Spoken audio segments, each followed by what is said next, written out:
The Radical. Fundamental principles of freedom, rational self-interest, and individual rights. This is the Yaron Brook Show.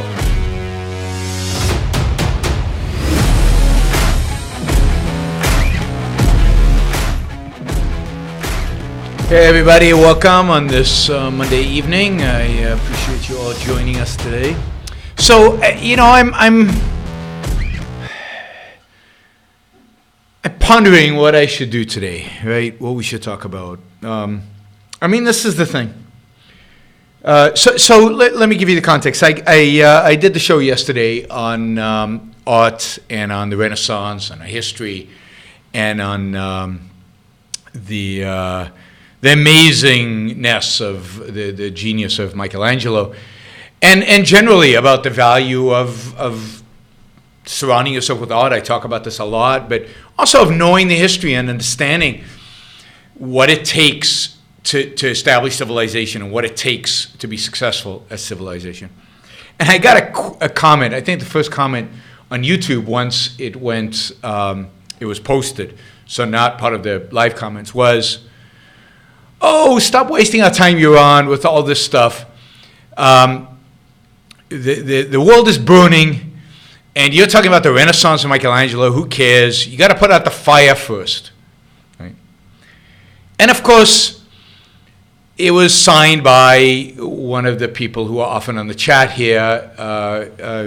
It was signed by intellectual Trumpster, which if ever there was a oxymoron, there it is. So here's my dilemma, right? So I want to do a show on what one can do, what one should do. What do you do? One inclination I have is to tell you that what you should do is just focus on your life and surround yourself with beauty and surround yourself with people that you love and care for and just have a good time. And the fact that intellectual Trumpster wrote what he wrote just proves that he has no clue that indeed the intellectual part of it, of his name, of his handle, is a complete misnomer. Because isn't that what life is all about at the end? It's about what you do with your life and how you do it. And I hope that sometimes I give you some tools on how and how to do that, and hopefully give you some ideas and improve them. Of course, I can't live your life for you. Only you can live your life. And then hopefully some of you take those ideas and those tools and make your personal life better. But isn't that at the end of the day what life is all about? Isn't that why we have freedom? Why do we have freedom? Why is freedom of value? I mean, that's a kind of crucial question to ask. Why do we fight for freedom? Why is freedom of value? Well, freedom is a value so that I can live my life based on my reason in the achievement of my personal happiness. Freedom is a value so that I can choose whether to surround myself with Michelangelo, with people that I love. That's the purpose of freedom. The purpose of freedom is to give the tools to those of us who are rational, to those of us who want to be happy. Freedom is a value because it lets us do that. Freedom is good because it leaves good people, rational people, free to make their life the best that it can be, to surround themselves with the things, with the values that they want to surround themselves with, to be happy. And without freedom, we can't do that. We can't choose our own values. Other people are choosing them for us. Without freedom, we can't pick between Michelangelo and some other, Bernini, because somebody tells us who we must like and who we must view and who we must adore and who we must surround ourselves with. We can't choose who to marry and who not to marry, who to have as our friends and who not to have as our friends, who to read and who not to read, because the books are being burnt. Freedom is what makes it possible for us to live a rational, value-pursuing life. So at the end of the day, what life is all about is not the politics. What life is all about is the living. It's the career choices you make, the friendships you make, the love, the people you love, the art you surround yourself with, the hobbies you take up, the way you spend your time in the four walls of your house. That's what life is about. And in a world in which we had a rational political environment, in which we were truly free, we wouldn't talk much about politics. Politics wouldn't be that important. Who cares? The purpose of politics is just to make sure that they leave us free. But the purpose of life is to live. It's to study history. It's to understand the world around us. It's to admire great people. To get that. To respect and admire the greatness that is possible for human beings. Somebody writes here, to love, to laugh, to work, to produce, to create, to make, and to love. To love your life, to love the life of those people whom you value, to love your career, to love the artwork you surround yourselves, to love. I mean, I've often said, and I can't say it often enough, and there's much more to say about this, that objectivism is the philosophy of love. It's about loving life and everything that implies. Everything that implies.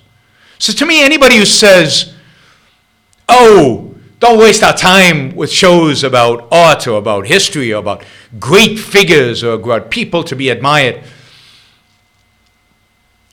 has no clue about what life is about and about what objectivism is for. And yet, on the other hand, there's a sense in which he's right. The house is burning. The world is insane. At least in my lifetime, this is the worst, I believe, the world has been. Not from an economic perspective. Life is good from every perspective, economic, technological, health-wise, technology-wise, all of that. But in terms of the politics, in terms of where the direction looks like the country's heading, maybe it was this bad in the 70s, but I don't think so. I think this is much worse, because in the 70s, we'll talk about this, in the 70s at least, there seemed to be an alternative to the wackiness of the left. There seemed to be an alternative to the rise of the new left. There seemed to be an alternative to the hippies, and indeed, there was a backlash to the hippies of the left. There was a backlash to the revolt against reason, a revolt against capitalism. And some of that backlash was already experienced in the 70s, but it certainly was experienced with the fact that McGovern was defeated and the fact that Jimmy Carter, just a wimpy kind of leftist, but not a real leftist. I mean, it turns out he was much more of a leftist later on in life.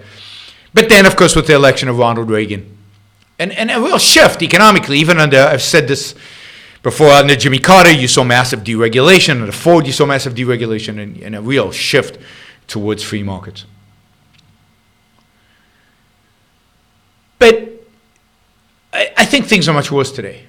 And maybe it's because I'm more engaged and more involved, but I really do think, having read Ayn Rand's criticism of the 60s and 70s, that things are much worse today. So that the freedoms that allow us to do all the things we love, the freedoms that allow us to love and to live our lives,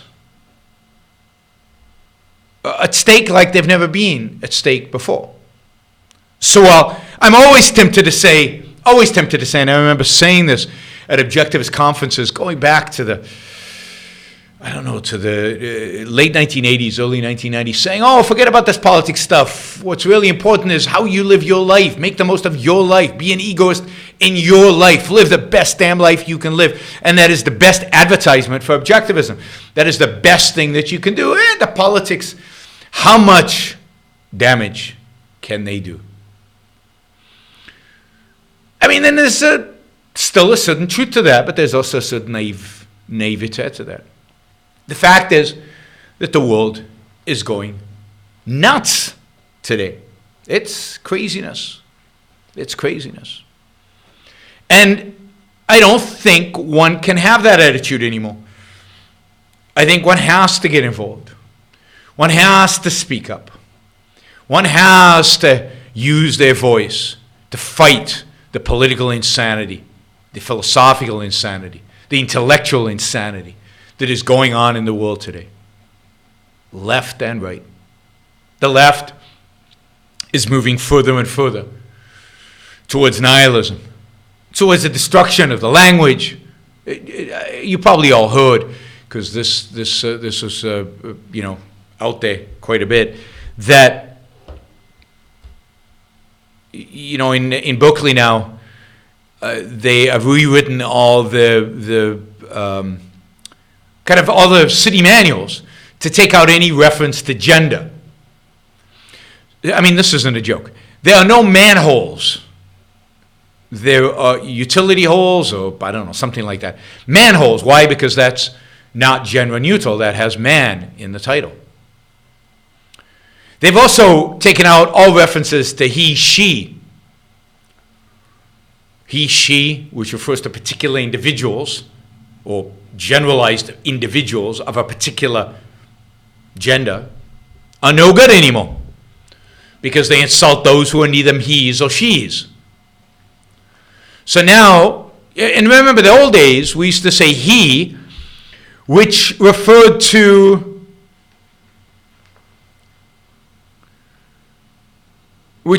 all human beings, men, women, and everybody in between. He was a universal. And then they said he/she. You had to say everything when you wrote. You had to have he/she to be politically correct and not leave women out. And now you can't say he or she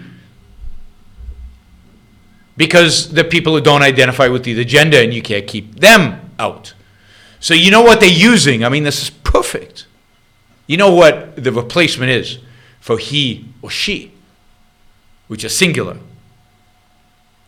It's they. It's they. Now, some of us really believed that Anthem would never happen. Anthem is Ayn Rand's novelette, where the word I has disappeared. The word I has disappeared.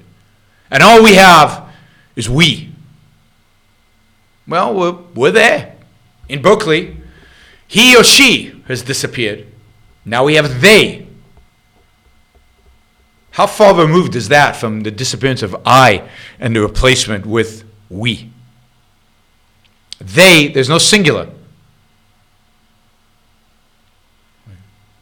Upton says that Farsi has no gender pronouns at all. Whereas Hebrew, everything is gender. Everything. Inanimate object, either male or female. Everything is gender oriented. I think French is like that as well. Farsi has no word for fun. Well, there you go. Then it must be the right language.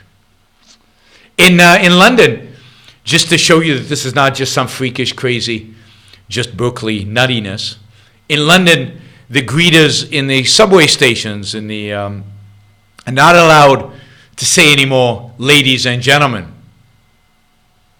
They just say persons or hi, or I don't know what they say.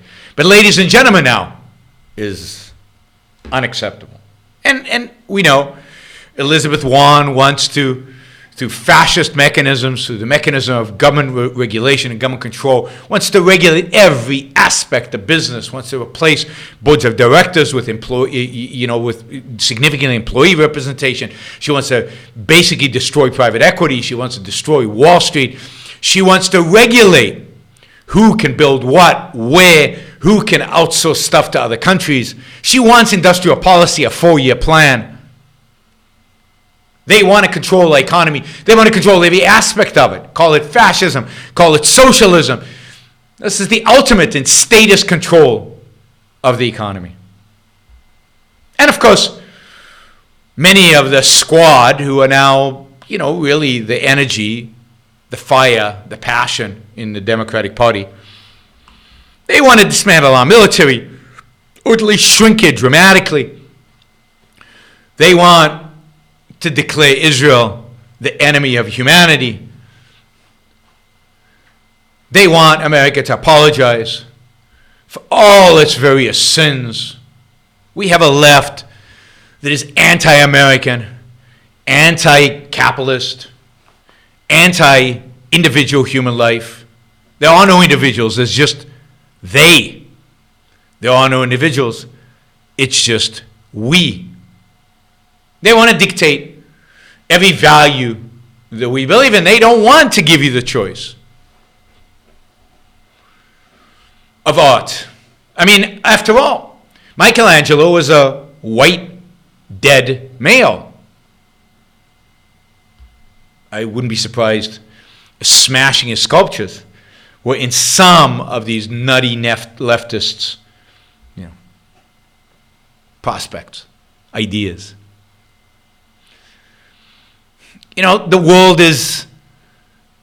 world is insane. That these ideas even taken seriously.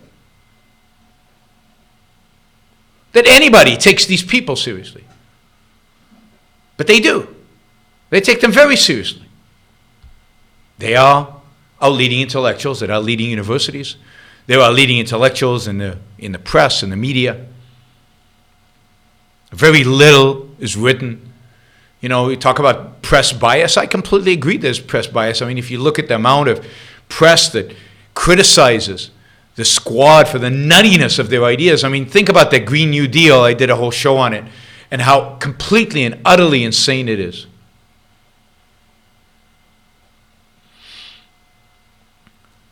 And yet nobody criticizes it. There's very little criticism. Yeah, a little bit. How do you pay for it?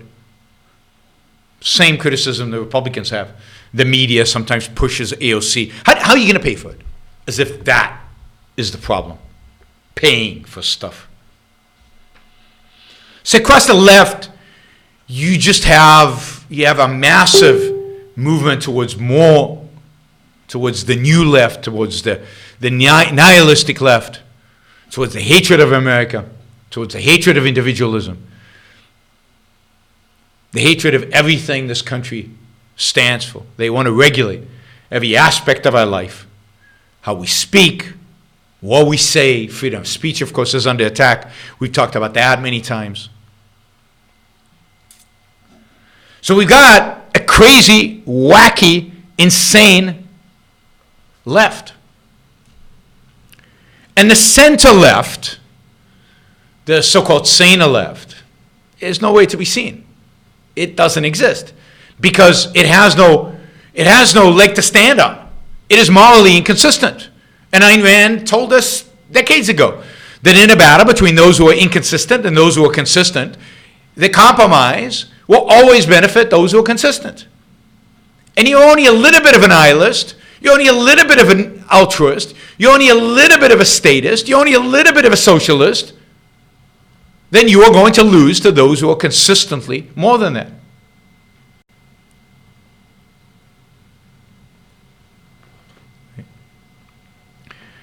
So, the center is disappearing. And remember my show on Jeffrey Epstein. We'll get to Epstein in a minute on the right as well. But think about the lack of horror. The people who schmoozed with him. The kind of culture who treats a person like Epstein as somebody to be admired, to be respected. And most of that is leftist culture, not all of it. There's a bunch of right-wing people affiliated with Epstein, but there's a bunch that are on the left,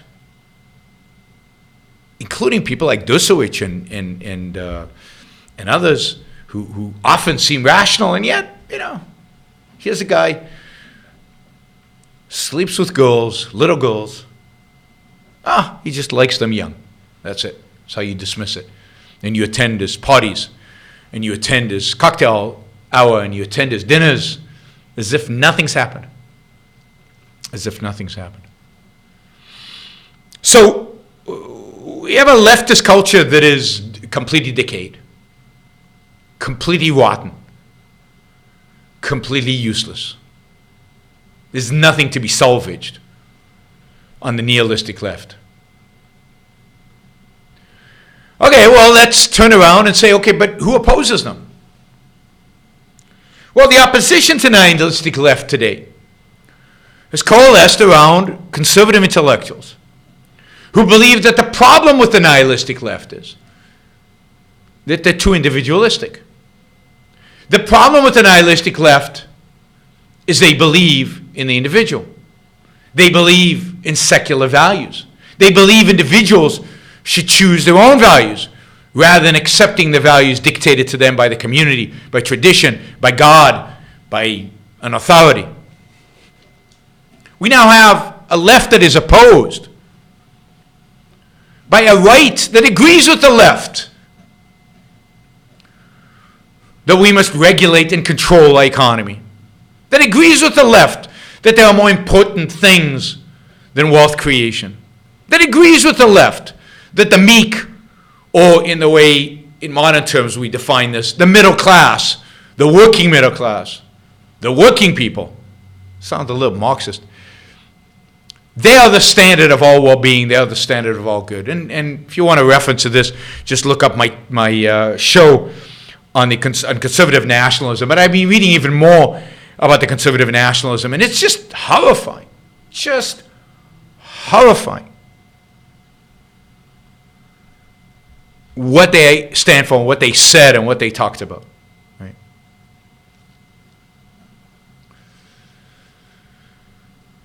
Hey. So you've got a right wing that is dedicated to collectivism, that is dedicated to authoritarianism, that is rededicated itself to religion, and that is dedicated itself to the denial and rejection and the uprooting of any signs of individualism in the culture. Indeed, all our problems, the conservative nationalists will tell you, all our problems are a consequence of too much individualism, too much individual sovereignty. They talk about it. Founding fathers, who cares? But there is too much individual sovereignty in America today. And as a consequence, what you get is kind of the nihilism of the left, because they associate individualism with nihilism. And the only alternative to that is a return to tradition, a return to religion, and a return to a government that dictates much of our lives, that dictates our morals, that tells us what we can watch, what we can watch, what we can say, what we can't say. Oh, wasn't that the left? No, it's the left and the right. We've got Tucker Carlson, a hero now of the right, who I guess at this conference, this conservative nationalist conference, was urged to run for president in 2024 after Donald Trump's 2 terms. And he had kind of a coy disavowal. Now the thing about Tucker Carlson is he's much smarter than Trump. He's much more disciplined than Trump. He could well be a new leader of an authoritarian movement to take over America. He would fit the bill. He would be perfect. Good looking, charismatic, unyielding, well spoken, and has all the right views. All the right views to lead a right-wing authoritarian party. By the way, you know what talk he gave? You know the name of the talk that he gave at this conference? The name of the talk was Big Business Hates Your Family. Now, there's a talk that a capitalist would give. Big business hates your family. Right? By the way, that's the talk the new right provides. That's the intellectual content they want to provide you with. It's a new right that rails against cosmopolitan elites You know what cosmopolitan elites always used to be a reference to? Now, granted, this conference where they talked about this was put on by a couple of Jews, committed Jews, real Jews, right? But you know what cosmopolitan elite refers to? It always is referred in history to Jews. Globalism, generally, is a term that often is referred to Jews. So you're seeing a rise in anti-Semitism, both on the left, with its hatred of Israel and belief that Jews in Israel control everything, and Jews in America control everything and run it for the sake of Israel, run America for the sake of Israel. And on the right now, we see this rise of the cosmopolitan elites, the Jews who manipulate everything for the sake of what? For the sake of globalism, for the sake of internationalism, for the sake of pure material wealth creation at the expense of real, decent, family-oriented, middle-class, proletarian, traditional Christian values, which is what the new right is arguing for. By the way, talk about anti-Semitism. Stefan Molyneux came up the other day in one of our conversations. And, in the context of Jeffrey Epstein, guess what Stefan Molyneux tweets? Right? Guess what? Because I said something about Stefan Molyneux being an anti-Semite. And I actually identified Stefan Molyneux as an anti-Semite before I identified him as bad in a lot of other things. Because if you listen to his talk from years ago about Israel, it is obvious that he is anti-Semitic. But here's his tweet about Jeffrey Epstein, just in case you thought maybe I was making stuff up. Now, some of you won't consider this anti-Semitic because you consider racism only when I say race X is bad, race X is good. That is the only thing that qualifies in your mind for anti-Semitism, or for racism. But that's insane. That is not a definition. That is insanity. This is what he writes. Right. This is what he writes. I wonder, did Jeffrey Epstein abuse any Jewish girls? This is what Stefan Molyneux writes. And then he writes, that's one tweet. Then he writes, kind of responding to his own tweet. It would seem not. Whoops, this keeps going away. If Epstein only targeted 100 plus Gentile children, aren't those all hate crimes?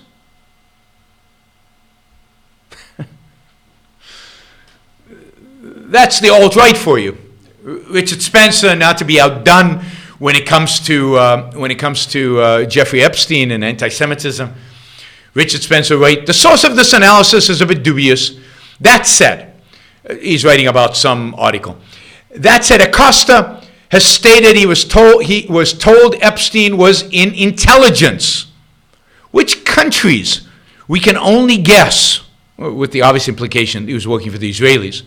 Put simply, there is reason to believe Epstein was an Israeli operative engaged in much more than providing massages. Well, of course. If there's a sex abuse, pedophilia ring, then of course it all has to do with those Jews trying to control the world. It's those elders of Zion, all manipulated by Israel. Now, granted, these people on the fringe. Well, but Molyneux's not on the fringe. He has, 1 million followers or something like that. I mean, he's huge. Many of you listen to him, admire him, respect him. And Richard Spencer is becoming less and less fringe every day. The reason the alt-right is relatively quiet, it's because the rest of the Republican and the rest of the conservative movement is moving in their direction. Fast, galloping in their direction. Why would they have to move? They don't need to move anyway. And again, if you want concretization, quotes, then go to First Things, go to the magazine First Things, which is a Catholic journal of the conservative movement, and go read up about this conservative nationalism conference that was held a week and a half ago in Washington, D.C., and listen to the show I did on the conservative nationalism movement. I give you quotes, citations. So, the right has become completely and utterly nutty. Collectivist, in some respect, one could say nihilistic, anti-American, if one understands what America is, pro-authoritarian, just like the left, pro-authoritarian, just like the left, very religious, much more so than I think they have been in decades. And their religion is coming primarily, the religious leadership is coming primarily from the Catholics.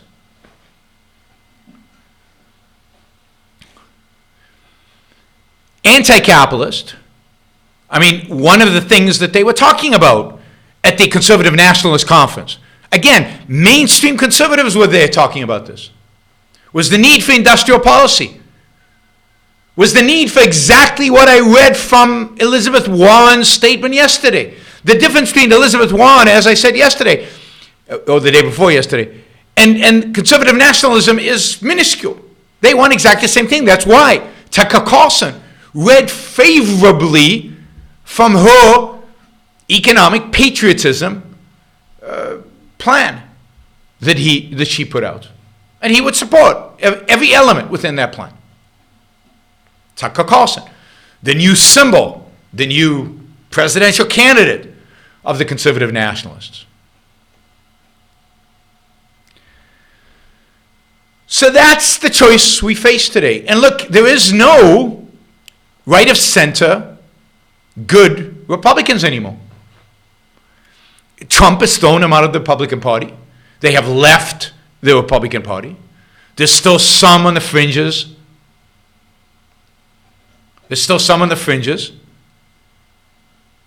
But generally, they are gone. The what you would call is pro-individualism, some semblance of capitalism. Those Republicans do no longer exist. I mean, some of them at the National Review, and they're being marginalized by other Republicans. Some of them are commentary magazines. These are the neocons, and they've been completely marginalized. Indeed, their Weekly Standard, which was their publication, had to fold up, had to go away. You've got George Will, you've got Max Boot, people who I was never never had a huge amount of respect for. Now I have more respect for them. But they're still minor voices. The dominant voices in the Republican Party are becoming more and more and more authoritarian, less and less pro-freedom, less and less pro-capitalism, less and less pro-individualism. They are negating individualism.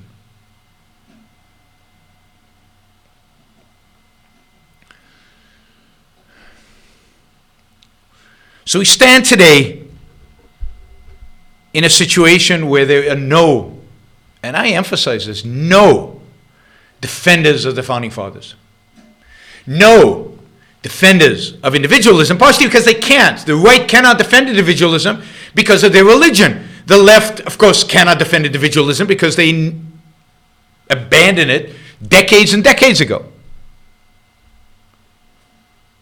So finally, what Ayn Rand has told us would happen to the right has happened. They have completely imploded. They are gone. They have disappeared. We now have two collectivistic, nationalistic, authoritarian inclined, industrial policy inclined, anti-capitalist, anti-individualist intellectual movements on the right and on the left. And there is almost nothing in between. It's empty. It's gone. It's been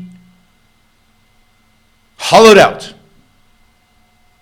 And in between, I mean here, some semblance of recognition of the individual, of his value, of freedom and its value, of capitalism and its value.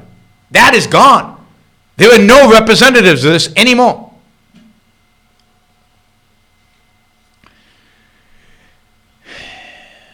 So you can't stay silent.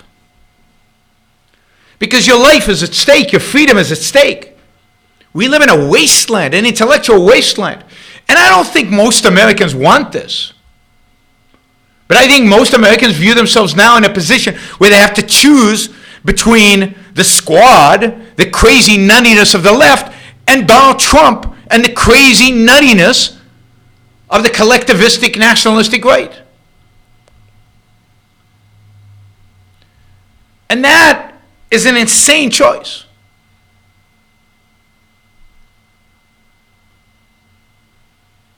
It's an insane choice. A horrific choice.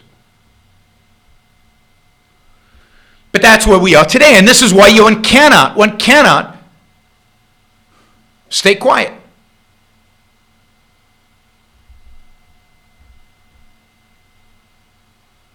So Tommy says, neoconservatives were a cancer to the right, did nothing to help conservatives, but caused damage them in the long run. I agree with that. Good riddance to the George Bushes and the Rush Limbaughs of the world. George Bush was not a neocon. He was influenced by neocons, but he was not a neocon. Certainly Rush is not a neocon. Rush is whatever he thinks will get him popularity and, will allow him to suck up to those in power. He will toe the party line. And that's what he's doing now with Donald Trump. So your life is on the brink. And the wonderful idea of not having to worry about politics.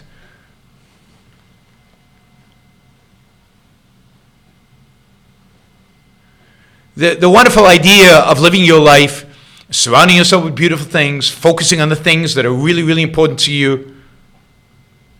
That is gone. I just don't think you can just focus on that anymore. This is a war. It's a war for your survival. It's a war for the survival of Western civilization, or civilization, period. It's a war for your freedom. And I said the other day, give me liberty or give me death. It's not a joke. It's not just a slogan. It's not just, it meant something. It certainly meant something to the founders. And the real question for you is, does it mean anything for you? Does give me liberty or give me death mean anything for you? And if it means something to you, you cannot affiliate yourself with the left. You cannot affiliate yourself with the right. You cannot affiliate yourself with any of the current political, cultural movements. And this is what Ayn Rand meant by going on strike. It means disassociate yourself, withdraw, and fight. Fight from the high ground. Fight from the high ground.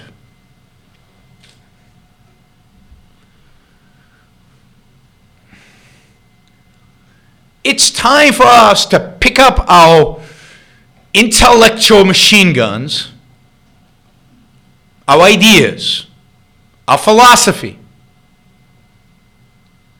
and to go out there and fight for it. To educate ourselves first of it, about it, to really know what we're fighting for, to really know how to fight. You must know the ideas inside out, and then we have to speak and speak and speak. And let me just say, those of you who are apologists for Donald Trump, please never use the word objectivist associated with yourself, because you cannot be objectivists. You are not objectivists if you apologize for this guy. And you are not doing anybody a favor by selling out the most fundamental ideas that we believe in. For the sake of what? Popularity? For the sake of defeating the left? You are sellouts. You are the fifth column within objectivism. You are what will destroy objectivism, and ultimately it will be on you if America declines, if America disappears, if America succumbs to either the wackos of the left or the wackos of the right. It is time we, real objectivists, stand up and fight for individualism, fight for freedom, fight for egoism, fight And one of the reasons we haven't been successful is because we're not fighters. And I don't want to post stuff on my wall that might offend people. I don't want to go and, I've got friends on Facebook. I don't want them to know that I'm an objectivist. Well, let me say this, your life depends on it. Your life depends on it. It's not a game, this nutty, crazy politics. And at the end of the day, they're all against us. If you don't think they're all against us, if you don't think this is one big gang in Washington all out to get you, then look at what they agree on. Well, today, this wonderful, somebody asked a super chat question about this. The debt ceiling deal reached today includes a permanent end to the sequester. Republicans and Democrats are now exactly the same. You were right. Of course I was right. The debt ceiling deal today that Trump hailed in his tweets. He cut a compromise. He cut a deal with Nancy Pelosi. He couldn't cut a deal earlier. He was willing to shut down the frigging government to build a wall. To build a wall, he was willing to shut down the government. And I said at the time, let's see them when it comes to cutting government spending, whether they're willing to shut down the government. Well, of course not. Of course not. Much more important than our economy, much more important than debt, much more important than the taxes our children, our grandchildren, and we pay, much more important than all of that is a wall. So let's sign a 2-year bipartisan budget deal that raises spending by $320 billion with a B dollars a year. $320 billion.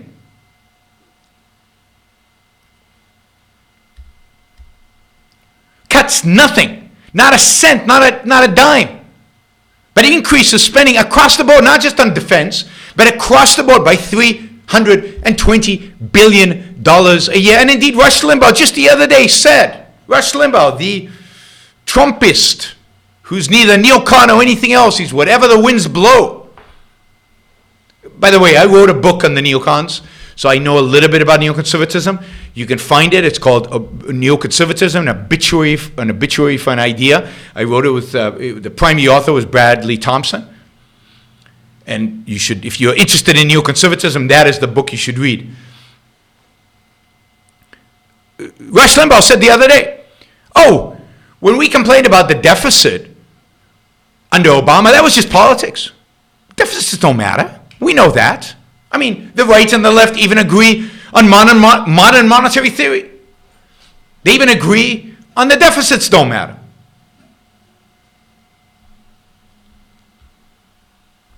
So it's time to fight.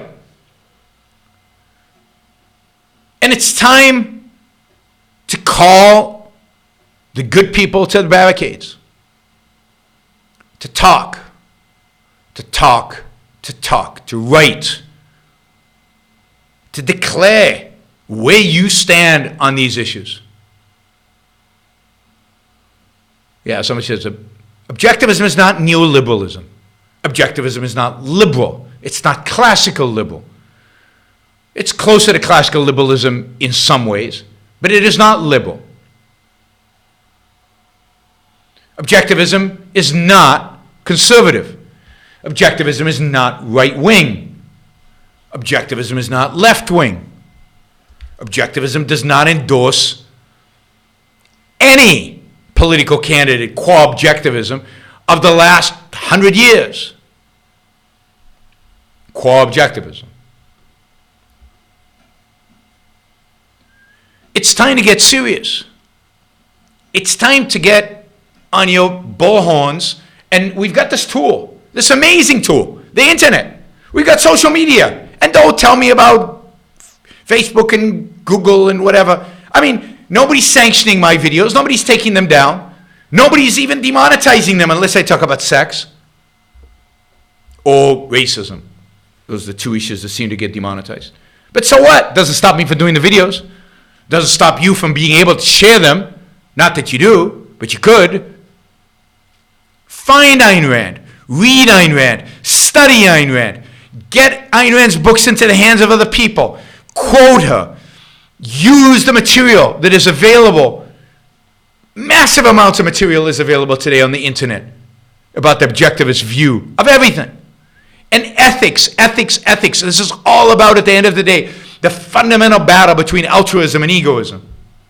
Because both left and right want you to sacrifice your life for some higher cause. God, the state, identity politics. I don't know, fill in the blank with the left. There's a million causes. They just want to sacrifice your life. Upton says, the people of Hong Kong seem to be far more serious about freedom than Americans. In a sense, yeah, they're willing to go out on the barricades. But it's interesting, because that's young people. I spoke to, I was doing a investor call with somebody in Hong Kong, and you know, these investors, they're older. They said, oh, these young people, they're too idealistic. They'll realize that in the end of the day, they just have to play ball with the Chinese. Everything will be fine. They'll calm down, and they'll realize that, you know, freedom's negotiable. That's what's happened to almost everybody. To almost everybody, freedom is negotiable. No, we don't have to fight. And I'm not talking about going out the streets. And I love it when people talk to me about guns. Oh, we need to have our guns so that we can go and have a revolution, you know. And yet you're too cowardly, and I'm not making this personal to any one of you, but you're too cowardly to stand up for your ideas. You're too cowardly to understand objectivism and live by it. Instead, you get seduced by the emotionalism of nationalism and racism and tribalism, and have the balls to not only understand objectivism and live by it and stand for it. Have the balls for that. Without selling out to the latest demagogue that happens to be on the streets out there.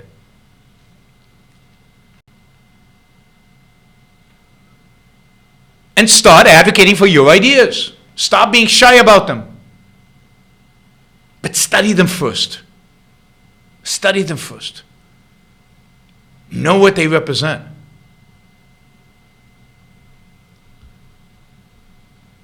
And then devote a certain portion of your life, a certain portion of your time,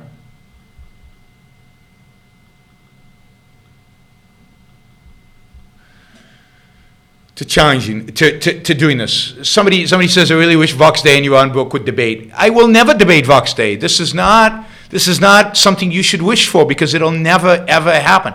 I do not debate racists. I do not debate nativists. There are certain people that are beyond the pale, and he is beyond the pale. I'll debate leftists before I debate people like that. So we got to fight. And there's a lot to fight about. There's a lot to do.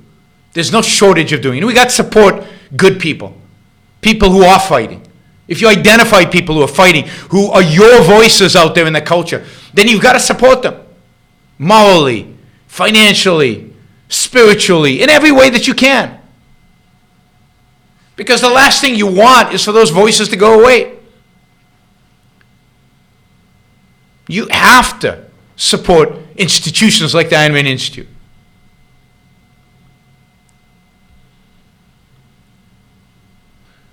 Because they are the one voice that is actually speaking for you. Now, even if you don't agree with all of their strategies, even if you don't agree with everything that they do, they're the only voice of sanity in the world right now. The only voice of sanity in the world out there right now. And I don't say that lightly, but I read all the time. I'm looking, I'm searching. I mean, yeah, there's some people who are good on this and good at that. But what the world needs today, what the world has always needed, but more so today than ever, is a philosophy of freedom, a philosophy of individualism, a philosophy of capitalism. Only objectivism has that. Now, you could also view this as an opportunity. There is nobody else. There's nobody else even pretending to be pro-capitalist. They're the libertarians. But the libertarians are empty. They're empty, and the battle is futile because they refuse to make the philosophical case. They purposefully evade the philosophical case. They want their cake and eat it too. They want their religion and their freedom. They want their subjectivism and their freedom. They want their Kantianism and their freedom. So there's nobody else out there. There's us, and that's it. So it's time to, rally around those who are advocating for objectivism, to support them, and to make your voices heard. Your voices heard. Again, I encourage you all to download the Ayn Rand Institute app so that you can study objectivism. And then I encourage you all to go out there and start using what you study to advocate for the right ideas. And God forbid, the worst thing you can do is associate yourself with conservatives or leftists or libertarians. Stay objectivists. Associate yourself with these true, life-altering, world-ultimately altering ideas that are Ayn Rand's ideas. All right, we got a few super chat questions. Will it take a financial crash before anything changes? Daily Beast, New York Times, Tucker Carlson, academia all agree the state is the answer to a better society. But when the crash happens, why do you think they will change their tune? When a crash happens, everybody will say, yeah, the only solution to prevent the crash is the state. We need the state to be even bigger. And by the way, the problem with the state is it's too democratic. The problem with the state is you can't trust how people vote. So what we need is a stronger state with a stronger executive, more authoritarianism. So when the crash happens, the likelihood is that you get more authoritarianism, not more freedom. People don't wake up. It's rare that economic crisis leads to freedom. So I think we cannot count on a crash. We need to raise our voices now. We need to have our voices out there constantly, all the time, without any break, to let the world know there is an alternative.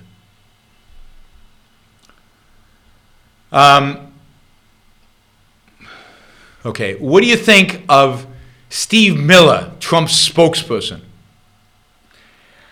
I mean, Steve Miller is as close to devil as you can get. Steve Miller is basically the guy Bannon left behind. He is the conservative nationalist. He is the guy driving the immigration agenda and supporting Trump on the trade agenda. Trump has always had this agenda on trade. He's the guy encouraging Trump with these kind of tweets. He is the guy who brings out the worst in Trump. And, he is a real economic nationalist. He was, for a long time, Bannon's number 2, and hugely inspired by Bannon. Apton asks, is America on a path similar to the rise of Nazism? Yeah, I think so. I don't think what we'll see is necessarily the rise of Nazism. It'll be with an American twist, probably much more religious in its inclination. But yes, I think Leonard Peikoff is absolutely right in his ominous parallels. They're even more ominous right now. And I think he was right in his dim hypothesis that the ominous parallels will ultimately take the form of a kind of religious fascism. It might be nationalist, it might be ethnic, but it'll be also heavy doses of Christianity. Right? So that's in the ominous parallels by Leonard Peikoff. This is a good question. Would this be happening had Trump lost to Hillary? No, not at the pace, not in the way it is happening today. When people say, but he's better than Hillary, this is why I'm not convinced at all that that is true. Indeed, I think if Hillary was president, the Democratic Party would not have shifted to the left as far as it has. And I don't think the Republican Party would have shifted to the nationalism quite as far as it has. Now, in the long run, I don't think politics matter because I think it's the intellectuals. And in the long run, the conservative movement was bankrupt, so this was inevitable. But I think Hillary Clinton would have bought us time. I think Hillary Clinton would have bought us time. And I think it's a mistake to view Trump as better than Hillary if one takes a historical long-term perspective. In that sense, I think Trump's effect on the American people, Trump's effect on American politics, Trump's effect on the lives of Americans in the long run is potentially worse, much worse maybe, than the effect Hillary would have had. So in that sense, yeah, maybe Trump is worse than Hillary. Oh, in that sense, he is worse than Hillary. No question. All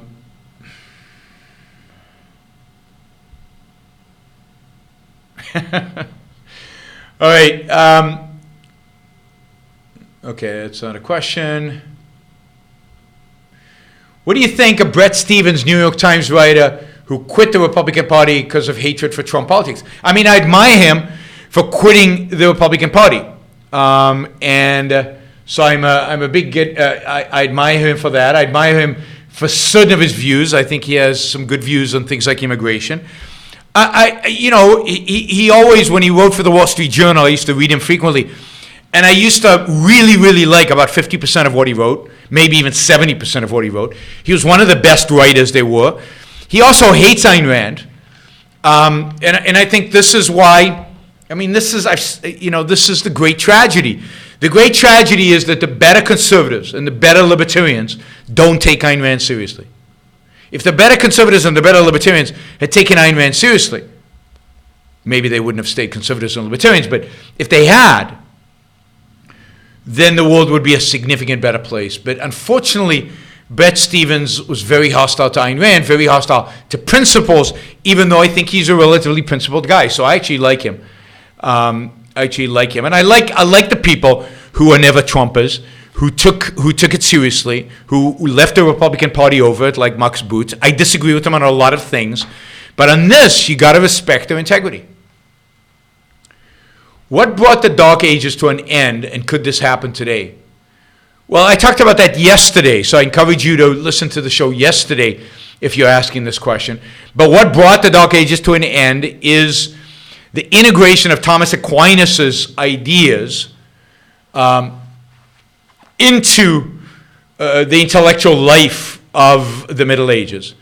And it took about 100 years, but from the death of Aquinas to the end of or to the beginnings of the Renaissance, to the beginnings of a completely changed world. But it's all because of Aquinas' discovery of Aristotle and bringing that in. And could it happen today? Yes. But what is going to be required for it to happen today? What's going to be required for it to happen today is the recognition of Ayn Rand's genius, and those of us who believe in Ayn Rand, who think Ayn Rand was a genius and was right, advocating for ideas. And I think the Dark Ages will, or this movement towards the Dark Ages will end when Ayn Rand is accepted for the genius that she was, for the philosophical genius that she was. And I don't know when that's going to happen, but that's our job. That's your job. That's what you need to do, is establish Ayn Rand's ideas, establish objectivism as the real alternative to what's going on today. Establish Ayn Rand's ideas, establish objectivism as the real continuation of the Founding Fathers, as the real inheritors of those ideas. If you believe in the Founding Fathers, it's objectivism that is the only philosophy today that supports their ideas. Somebody asked, have you read the book God No by Penn Jillette? I haven't. I like Penn Jillette. He's a good guy and he has some good ideas. And somebody says, why don't I like libertarians? Look, there's some libertarians that are excellent. I don't like the libertarians. I don't like the libertarians in that they are a big tent of a lot of people I despise. But are there specific libertarians who are fantastic? Absolutely. But again, even the best libertarians cannot fight for liberty, for freedom, for capitalism the way we can, because they don't have a philosophy. They just don't have it. And without that, you can't win. Somebody's making fun of the fact that I don't like Max Boot. I'm hugely critical of Max Boot on lots of things, but I respect his willingness to abandon Trump, not only over issues of war, but also, which I'm not against war, but also over issues of also just generally who Trump is and what he represents.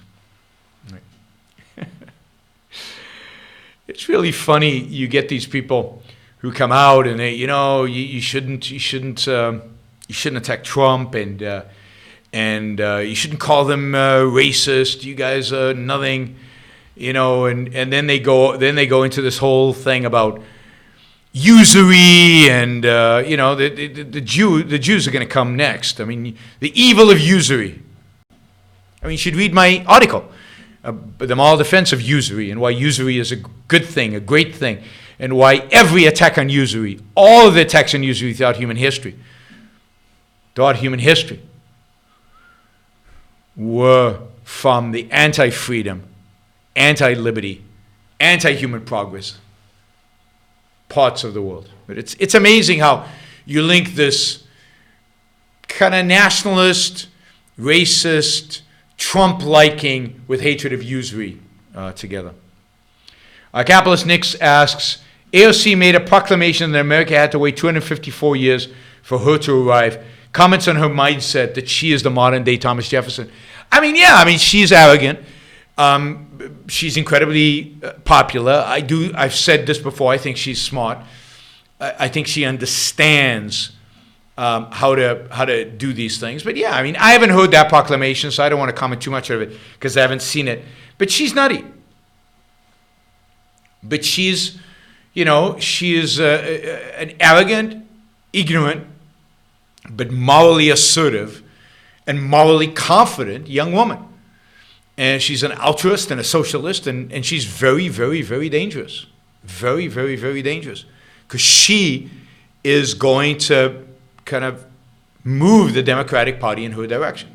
No matter who gets elected as the Democratic nominee, the left wing of the Democratic Party has won that party. Just like it doesn't matter who the Republican candidate is, the Republican wing of the crazy wing of the Republican Party, the nationalist, religionist wing of the economic nationalist wing of the Republican Party has won the Republican Party.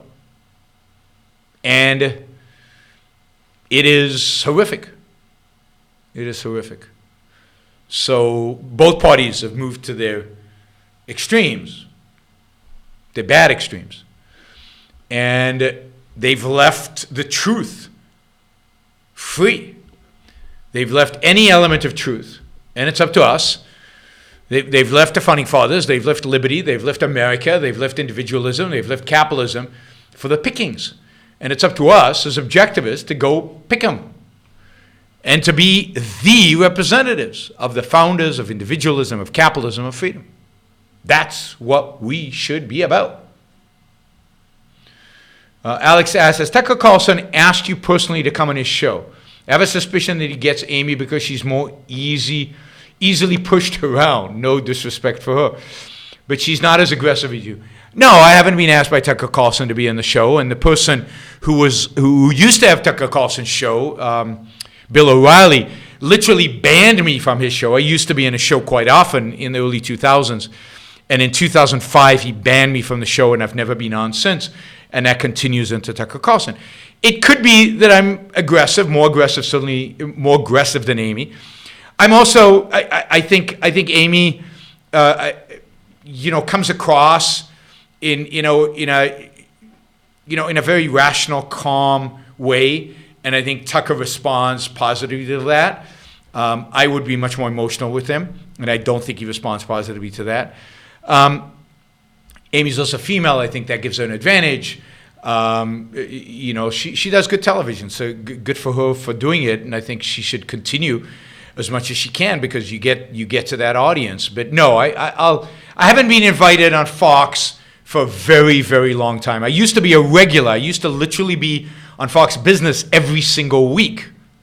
I used to be a regular on CNBC. But it has been, I used to, in the old days, I used to be a regular. I used to go on Glenn Beck's show, on Judge Napolitano's show, on Neil Cavuto's show.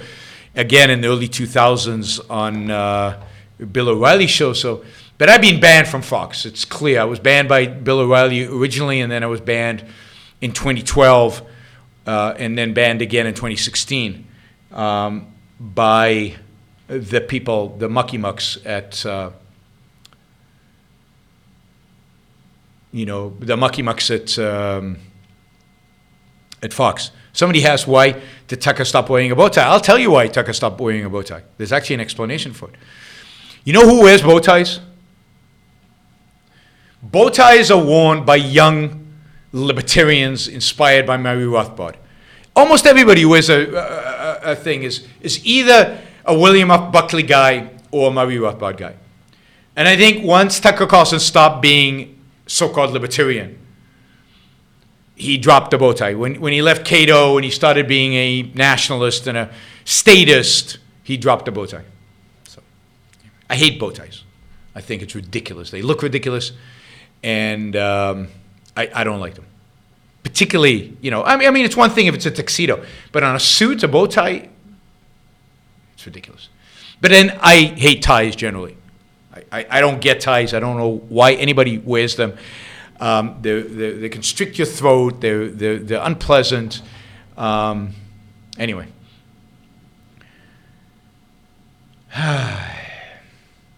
All right.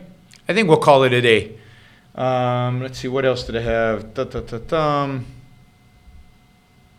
Yeah, all of these we can do another time. I think that was a rant that is deserving to be, left on its own. All right. As I said during the thing, make your voices heard. One way you can make your voices heard is by sharing content produced by objectivists, my content, other people's content.